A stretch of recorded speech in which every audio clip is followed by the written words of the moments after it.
Hey guys, welcome back to our new video. So on this video we are gonna look how we can pay to your national pension system on your Bharatpe app. For that, just open the Bharatpe app.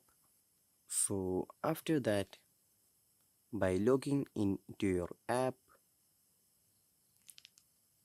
in the home page we just need to scroll down, and in the payment section we can just see the more option right there. Just tap on the more option right there.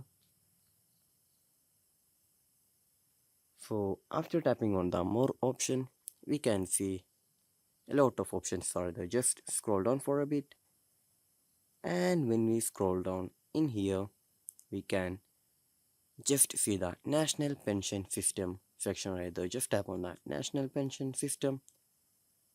So just enter your mobile number right here, or your PRAN 12 digit number. Here we just need to give date of birth, and then enter your tier right here, and your contribution amount right here. So this is how you're gonna pay to your national pension system through your Bharat Pay app. So I hope this video was useful for you. So just do like, share, subscribe to our channel. Thank you.